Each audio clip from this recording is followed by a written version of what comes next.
So That's a good use of technologies in the future, I guess. Like in I terms think it's of inevitable. inevitable, yeah. hey, I gotta ask you, Andreas, what about languages? How do you feel? Do you think, first of all, that there's going to be one language in the future, or do you think that, yeah, like it's not really worth it to learn a language at this point? Okay, so first off, like that's a real fascinating question. And Elon Musk said recently with the neural lace, imagine that you can send a sexual encounter that you had to one of your friends, which is his idea. And it was like, okay, that's interesting, but the difference is if I could send my words about a sexual encounter, they're going to be more interesting than the sexual encounter itself.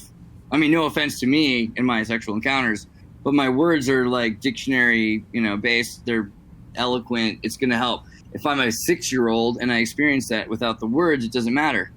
Or if I'm Mongolian or something, I don't have the same language.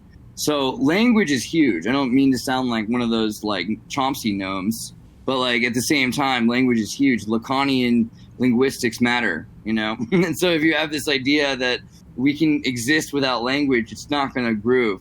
So language will always be there. And then there's 2 ways to go with it. Do we make, right now we have all these collections of ideas like, oh, that's really interesting because you have 52 words for snow. And this is a different kind of snow. And like, oh, you Greeks have 7 words for love. That's weird, and we can learn about different kinds of love. Machines can do that. They can create a language. And Google is learning how to communicate between us. So yes, I think very much inevitably Google will create a new language. What I would like to see is everyone speaking Sanskrit. I think if we all spoke Sanskrit, it's a very functional language I learned as a kid. The Slavic languages are very close. Greek and Croatian and Russian are based on it. So you can very quickly start to pick it up. And every word, you can create new words with new concepts. So even computers can understand Sanskrit. So my hypothesis would be if you were to create a new language, it would be in Sanskrit. But in the meantime, I think that, like the AI can learn different ways of interpreting and creating new constructs of intelligence. So language, yes. First off, we're going to have a new kind of language that AI has figured out how to communicate with us. It's going to separate us from the older generations. It'll make us quicker and more intelligent, but it'll be a way for us to dehumanize because we don't want our old civilization anymore. But also, I wonder, like, can we get past language, like you just said? Because I even wonder that. Like, if we were to have a YouTube of experiences and you were to experience my experiences, if you took a 6-year-old girl's body and ran her through my experience as God, like, she would be traumatized, right? Like, because she wouldn't be able to handle it. And, like, even, it's like, even physically, her body's not designed to handle those feelings. So you have to wonder, like, what happens when the certain kinds of people experience certain kind of things, and do we want that? Because if we have everyone exactly the same, then we get to a point where it's like, well, even if I didn't program you all to vote the same way, I programmed you all to think the same way that you vote. So everyone has the same opinion because they have the same thoughts, and there's no reason for democracy anymore because anybody who votes nay is just defective by that logic. Because it's like, well, everyone knows what's right, so why are you thinking differently? So you want to have stacks of intelligence. You want to have people to be able to stack their different experiences still. But yeah, I don't know if you can exist without language. And I'd almost argue you can't, because think about like what it would be like to not have a word for sounds. How would you differentiate sounds from lights if you didn't have a word for sounds or lights? Yeah. Different kinds of sounds. And Andreas, what sound does the cat make? Andreas, what sound does the cat make? Any sound it wants to. You're supposed to do the sound. Oh, like mushka or meow, depends. A lot of cats I know like to go like most cats are just naked drug addicts that do catnip. They just wait at your house for you to come home from working naked, for you to bring them food, and then everyone thinks cats are so nice. Like they're just like, oh, it killed a mouse. It just murdered a mouse. It's like, yeah, I killed something. I was stressed out. You deal with the body. I pissed in your shoes. Give me some more nip. Like, cats, just naked drug addicts at your house. There's a lot of competition.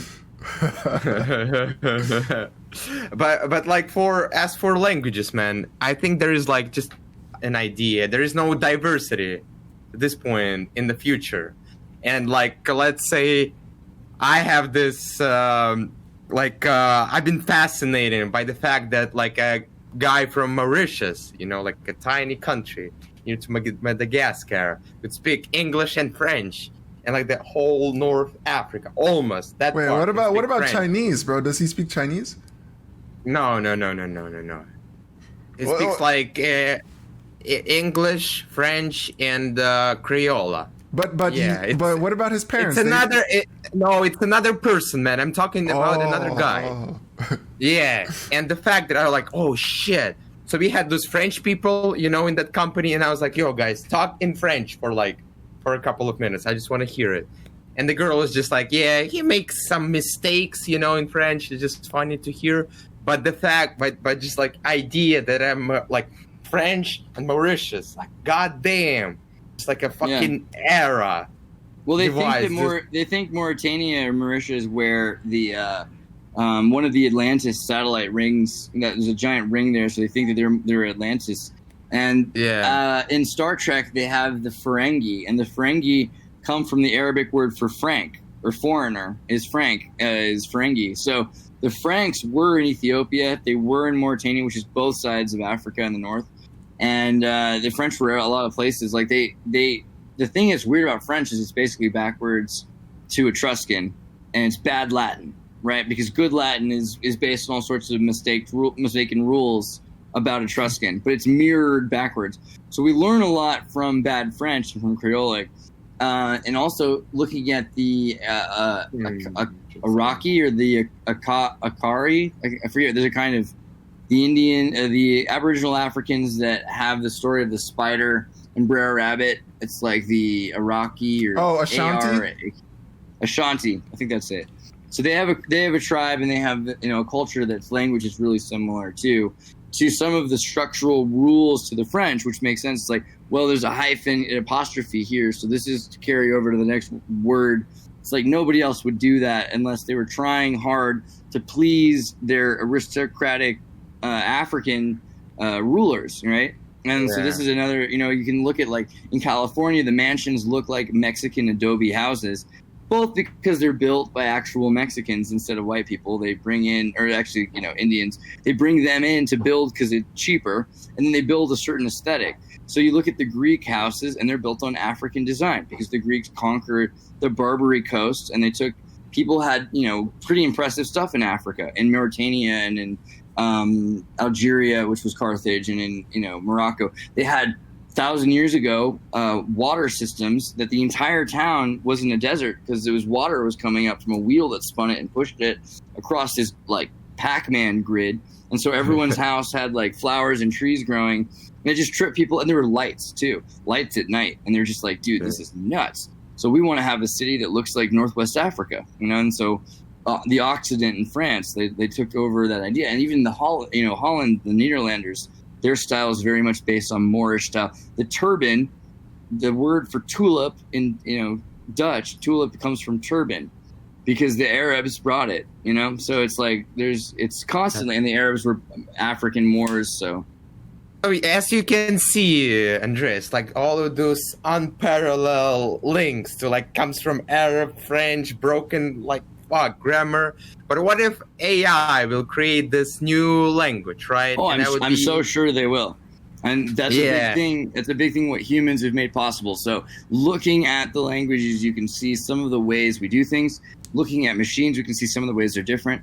The Sans people click when they talk. Like, it's like, I just watched The Gods Must Be Crazy. And the Sans people have a language that's designed to be heard from hundreds of meters away and not to offend the animals because they're just clicking at each other to be heard. So then you've got people that whistle, but then you've got, specific grammar. And so with Latin and Spanish, it's like it has to be, in Russian even, it has to be spoken correctly, or else it's like not, but in English, you can just speak it wrong. So that's a big thing about Swahili and English, and I think that's why English is kind of the Swahili of Europe, that the new language will probably not have the sequence and order as the order of operations be as essential in the language, and that concepts can be probably more relative, and that the ending words won't matter as much. It's a big reason why they're teaching people not to care about gender, because if in Spanish it's complicated, like to say everything is for he or for she, it changes a sentence completely. So if you just drop it, it makes life a lot easier, and that's a bigger deal in a lot of other countries than it is in America.